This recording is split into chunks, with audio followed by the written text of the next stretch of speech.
विद्यारम्भं करिष्यामि सिद्धिर्भवतु मे सदा। Hello friends, मैं हूं राजू शर्मा सर और आप सबों का स्वागत है हमारे YouTube channel delight classes Motihari में। आज के वीडियो में हम लोग पढ़ने वाले हैं भौतिक विज्ञान से पहले अध्याय के बारे में, जिस अध्याय का नाम है प्रकाश। हाँ जी, प्रकाश को दो भागों में बांटा गया है। पहला है प्रकाश का परावर्तन और दूसरा है प्रकाश का अपवर्तन। तो पार्ट 1 से लेकर के पार्ट 5 तक हम लोग प्रकाश का परावर्तन पढ़ चुके हैं और आज हम लोग इस वीडियो में पार्ट 6 पढ़ रहे हैं, जहां से प्रकाश का अपवर्तन शुरू है।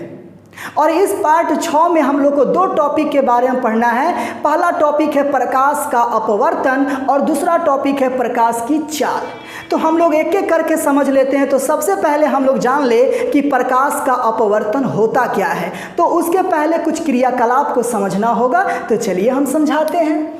सबसे पहला यहाँ क्रियाकलाप है, क्या करना है कि एक टॉर्च ले लेना है और टॉर्च के शीशा पर काला कार्डबोर्ड लपेट देना है। लेकिन याद रहे उस काले कार्डबोर्ड में एक छोटा सा छिद्र होना चाहिए ताकि पतली प्रकाश की किरण पुंज निकल सके। चलिए, इतना तो काम आप टॉर्च का कर लिए। उसके बाद में एक कांच का बर्तन ले लेना है और इस बर्तन में पानी डाल देना है। लेकिन पानी भर कर नहीं डालना है, थोड़ा सा कम ही डालना है। जब पानी आप डाल लेंगे तो इसमें 2-4 बूंद दूध भी डाल लेंगे ताकि पानी का रूप जो है चेंज हो जाए, पानी का जो रंग है वो चेंज हो जाए। ऐसे में पानी तो रंगहीन होता है, पानी का कोई कलर नहीं होता है, लेकिन जब दूध डालेंगे तो एक अजीब सा कलर आपको दिखना शुरू हो जाएगा। चलिए, जब इतना आप काम कर लेंगे तो इस कांच के बर्तन को जिसमें पानी है उसको अंधेरे घर में रख दीजिए और कांच के बर्तन के पास एक अगरबत्ती जला दीजिए। भाई, हम पूजा करने के लिए नहीं बता रहे हैं, हम इसलिए बता रहे हैं ताकि अगरबत्ती से धुआं निकलता। अब धुआं का क्या काम है तो मैं बता रहा हूँ। धुआं का जो कण होगा पानी के सतह ऊपर हवा के लिए और दूध का कण होगा पानी के लिए प्रकाश के पथ को दर्शाने में मदद करता है। समझ में आ रहा है? चलिए, इतना जब आप कर लेंगे तो आगे की क्या प्रक्रिया करना है कि एक टॉर्च लेना है और टॉर्च को ऑन करना है, यानी स्विच ऑन करना है। तो टॉर्च से तो प्रकाश की किरण निकलेगी, लेकिन उसको क्या करना है, लंबवत डालना है। पानी की सतह पे प्रकाश की किरण को कैसे डालना है, लंबवत डालना है। तो रिजल्ट क्या होगा कि पानी की सतह से वो पास करते हुए गुजरेगी, यानी लंबवत जब आप डालेंगे तो वो सीधे निकल जाती है, कहीं वो मुड़ती उड़ती नहीं है। लेकिन जब हम इस टॉर्च को तिरछा करते हैं और पानी की सतह पे जब हम तिरछी प्रकाश की किरण को डालते हैं तो वह अपने पथ से विचलित हो जाती है, यानी अपने दिशा में परिवर्तित ला देती है।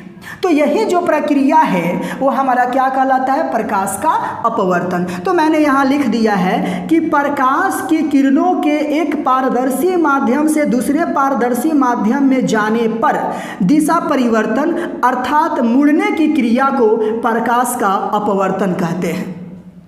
अब एक चीज़ मैं आपको समझा दूं कि पारदर्शी माध्यम क्या होता है। तो मैं पहले ही बता चुका हूं कि पानी एक पारदर्शी माध्यम है, हवा एक पारदर्शी माध्यम है और कांच भी एक आपका पारदर्शी माध्यम है।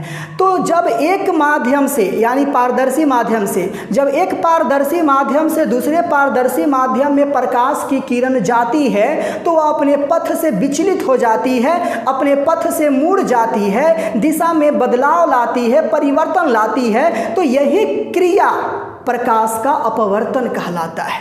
एक चीज और यहाँ देखिए, दूसरे क्रियाकलाप के द्वारा सबसे पहले क्या करना है कि कांच का एक बर्तन ले लेना है और इस बर्तन में सिक्का को डाल देना है। लेकिन याद रहे इतना जरूर कि यह सिक्का हमारे आंख से दिखाई न दे। यहाँ पे लिखे हैं कि सिक्का नहीं दिखता है, लेकिन क्या कीजिए कि अपने आंख को वहीं फिक्स रखिए और किसी से कहिए कि इस बर्तन में पानी को तुम डालो।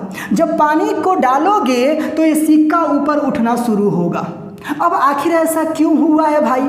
तो प्रकाश की जो किरण है पानी की सतह से विचलित होती है, वो मुड़ जाती है, जिस वजह से हमें वो सिक्का उठा हुआ प्रतीत होने लगता है।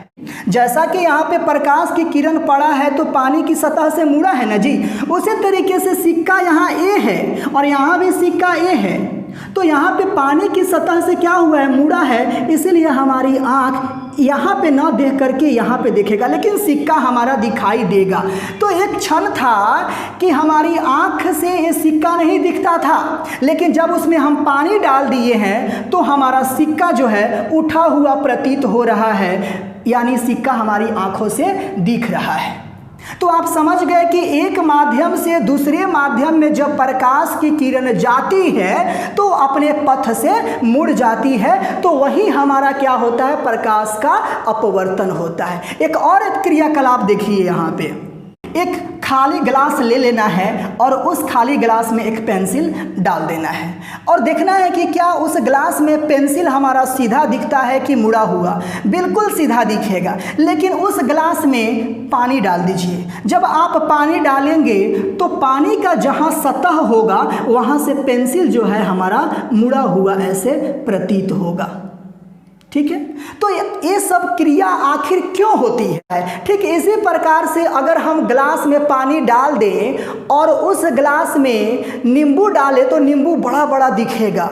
हम एक शीशे का कटोरा ले लें और उसमें रसगुल्ला डाल दें तो रसगुल्ला बड़ा बड़ा दिखेगा। तो ऐसा क्यों होता है? तो मात्र एक ही कारण है, प्रकाश के अपवर्तन के कारण, कि जब प्रकाश की किरण एक पारदर्शी माध्यम से दूसरे पारदर्शी माध्यम में जाती है तो वह अपने पथ से विचलित हो जाती है, अपने पथ में दिशा परिवर्तन लाती है, जिस वजह से ऐसा हमें प्रतीत होता है।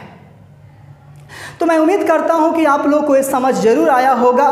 तो चलिए अब हम लोग प्रकाश की चाल के बारे में पढ़ेंगे कि प्रकाश की चाल अलग अलग माध्यमों में अलग अलग होती है। जैसा कि मैं यहाँ लिखा हूँ कि वायु में प्रकाश की चाल लगभग 3 लाख किलोमीटर प्रति सेकेंड होता है। उसके बाद में पानी में प्रकाश की चाल लगभग 2,25,000 किलोमीटर प्रति सेकेंड होता है और फिर कांच में प्रकाश की चाल लगभग 2 लाख किलोमीटर प्रति सेकेंड होता है। मैंने एक यहाँ पे नोट लिखाया कि जिस माध्यम का प्रकाशीय घनत्व जितना ही अधिक होता है उसमें प्रकाश की चाल उतना ही कम होती है।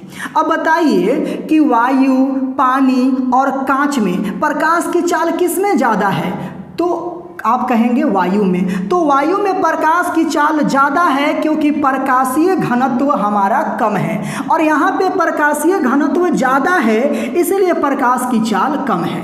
अब यहाँ पे ध्यान दीजिए, यहाँ पे कहता है क्या कि वायु की अपेक्षा पानी एक क्या है, सघन माध्यम है कि विरल माध्यम है? तो वायु की अपेक्षा पानी, किसकी बात हो रही है? पानी की। किसके अपेक्षा? वायु का।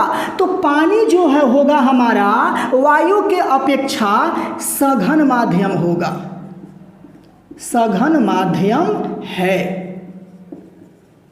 अब यहाँ पे पानी की अपेक्षा वायु, बात वायु की हो रही है, तो ये क्या होगा हमारा? विरल माध्यम। समझ में आ रहा है? अब क्यों हुआ है सघन, क्यों हुआ है विरल? तो बात यहाँ पे तुलना किसकी की जा रही है? वायु और पानी की। तो ध्यान दीजिए, वायु का यहाँ पे प्रकाश का चाल 3 लाख किलोमीटर प्रति सेकेंड है और पानी का प्रकाश की चाल 2,25,000 किलोमीटर प्रति सेकेंड है। तो पानी का जो प्रकाशीय घनत्व होगा वो वायु से ज़्यादा होगा, इसीलिए पानी एक सघन माध्यम है। किसके अपेक्षा? वायु की अपेक्षा। तो यहाँ लिखे हैं कि वायु की अपेक्षा पानी एक सघन माध्यम है, जबकि पानी की अपेक्षा वायु एक विरल माध्यम है। ठीक इसी प्रकार से यहाँ समझिए, कांच की अपेक्षा वायु एक क्या है?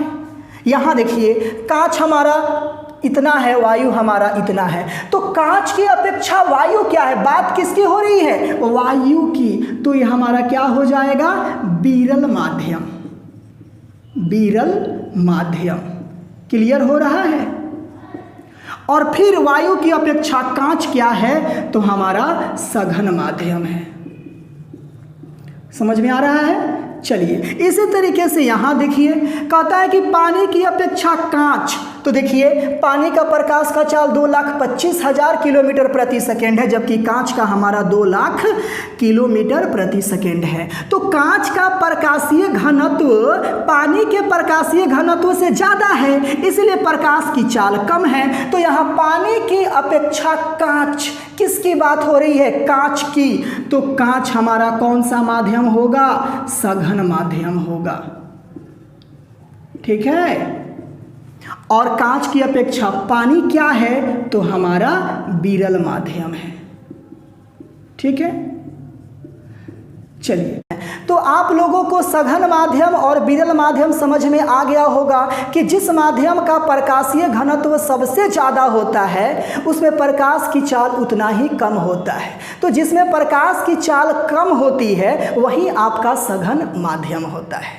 ठीक है। तो मैं उम्मीद करता हूं कि आप लोग को वीडियो ये बहुत पसंद आया होगा। तो हमारे वीडियो को आप लोग लाइक कर दीजिए, अपने दोस्तों के पास शेयर कर दीजिए, और अभी तक हमारे चैनल को सब्सक्राइब नहीं किए होंगे तो प्लीज़ हमारे चैनल को सब्सक्राइब भी कर दीजिए। मिलते हैं कल अगले वीडियो में, तब तक के लिए राधे राधे।